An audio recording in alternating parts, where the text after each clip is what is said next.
Alright guys, it's January 1st right now, so happy new year. But as you see, I got the Blue Eagle up on the rack here. Got the white car out of here now this morning. But this is what's going on with the blue car. As you can see, you got a little angle on the dangle there, more than usual, and that's because your fender right here is cracked. As you can tell, it straightened out a little better after I put it up in the hoist.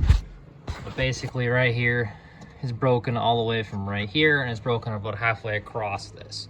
This car's been fixed before. As you can tell, there's a big patch I have over here already on this car before. It's broken about three times on me over time using this car in the winter time, just because I drive it. And you can tell this is definitely not a rust-free Eagle.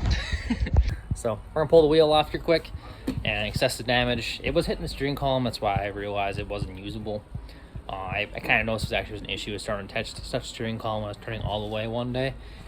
And then the last day to work, it kind of got caught. Every time I turned it was really getting caught, where I take two hands and actually pull it past the spot where it's getting caught. So it's only on the front side. The back side is fine. Like in front and behind the tire. So I fixed the back when I did some other work on it a different time. So we just got to fix the front this time. And I think also the back on the other side looks like it's getting pretty fat as well. Right here, actually, you can tell this is getting pretty thick. So I actually haven't fixed this side yet ever on this car. So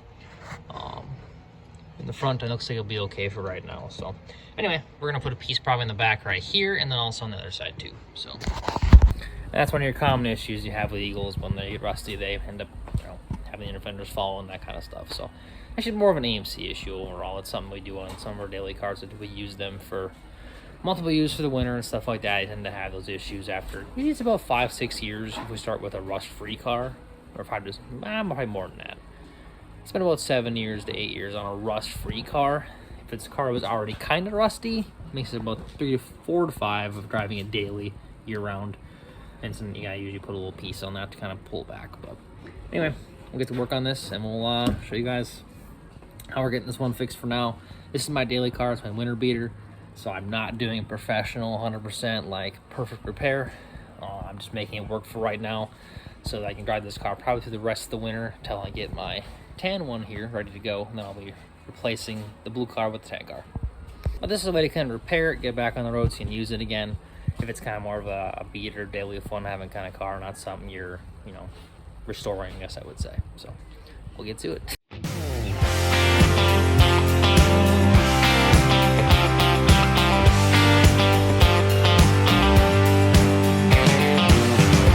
I got the tire off anyway, as you guys just saw on time lapse.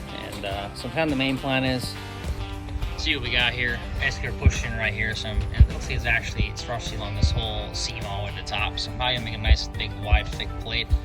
I will say 3 inches wide. It kind of goes down this whole seam and onto the frame right here. And that should be good to go for what we're doing for the rest of the life of this car anyway. So I'm gonna get pounding off all this scale and rust, see what we have here. If I want to weld it, I'll just bolt it on.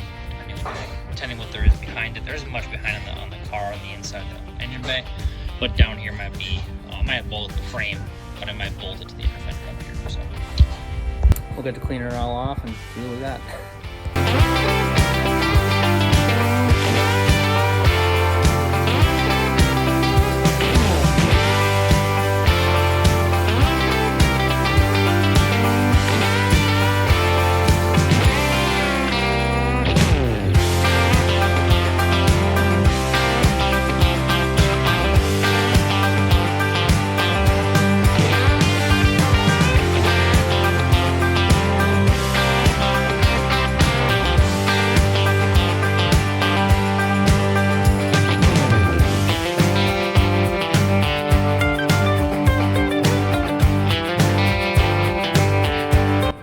For some reason, I thought that little plate would be a little less stubborn than it was. I don't have that vacuum stuff hooked up anymore. That's the reason I was pounding it off.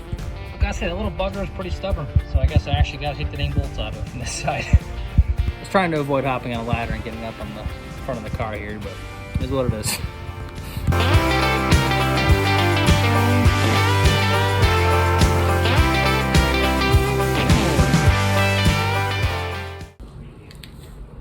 Well, as you guys can tell, decent amount of grinding, but I got most of it cleaned up anyway. And I got that straightened back out after pounding that plate out of the way. But anyways, we got all this all cleaned up, so I'm probably looking at, we're probably gonna weld it just because what we got going on. I'm gonna pry it out here quick, get this closer to me, and we can clean this up a little better. The grinder just doesn't quite want to get in at that angle, but it looks like we got some decent material here to weld to at least, so we should be able to run a plate that kind of goes right up here like this, bridges over to this, and I'll probably also put some bolts through it as well on this seam here, since this seam is pretty shit, and you can tell it's going popping through in places. And this area is pretty just not great in general, so we'll get that pried out with a big bar, and then do a little more cleanup, and we'll start making pieces and weld it back together again. Get a big bar shot, see how that works.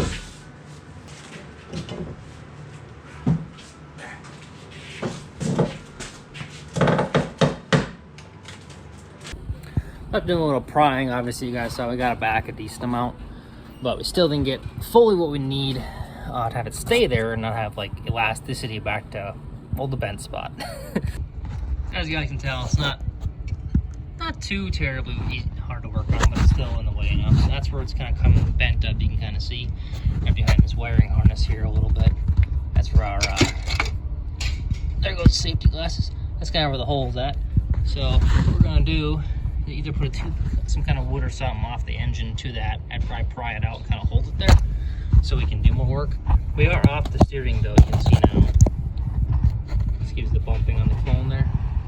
So you can see, then we are away from the steering shaft here now. So that's what our problem was that rub mark you can see right in front of me right there. So we can even put something between the steering shaft and that will be just fine too, to hold it where we need to be. And then we can buzz this whole side up to right there.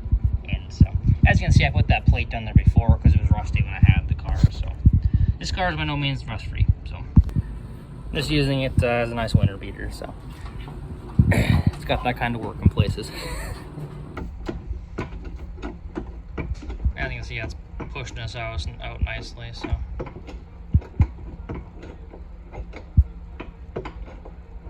nice and lightly there. So kind of like this, we got the jack starting off the engine block itself, right below the manifold over there.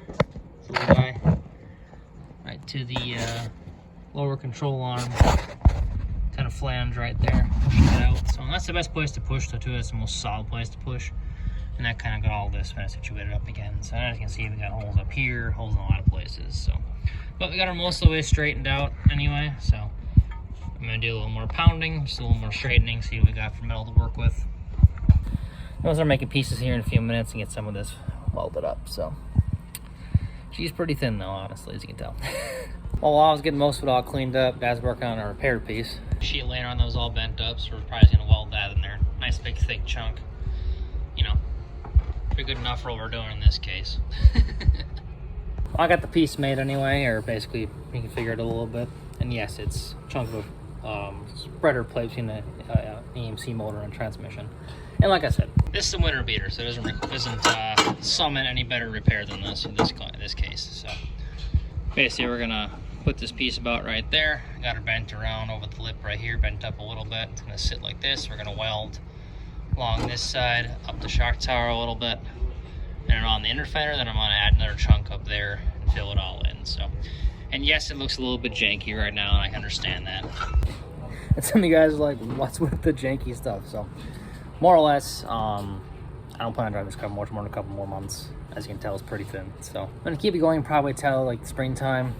Pretty much gonna drive it till I have this car done, and then it's done. So, which this car does not need too much. It really needs to just be gone through and check everything over, that kind of stuff, like belts and hoses and that kind of thing. So I just didn't get a chance to get to it yet before this car keeps breaking on me.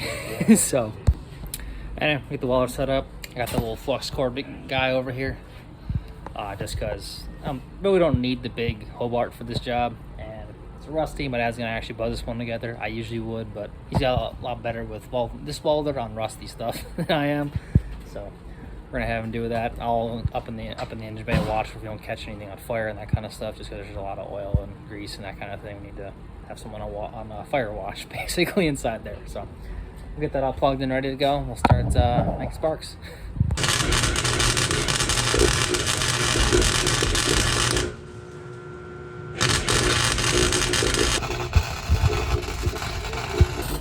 And as you can tell, It's always good to have someone on top, see what's going on.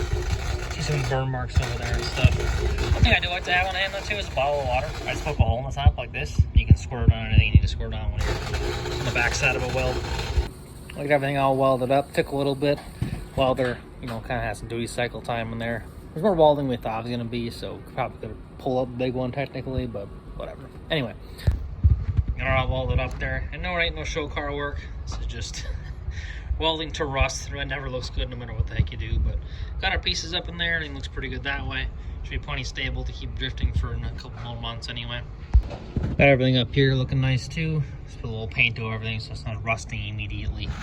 Now I'll pop the jack out of here in a second. And then put our air cleaner back on up here and all that kind of stuff. Then pretty much ready to put the tire back on, put it back on the floor.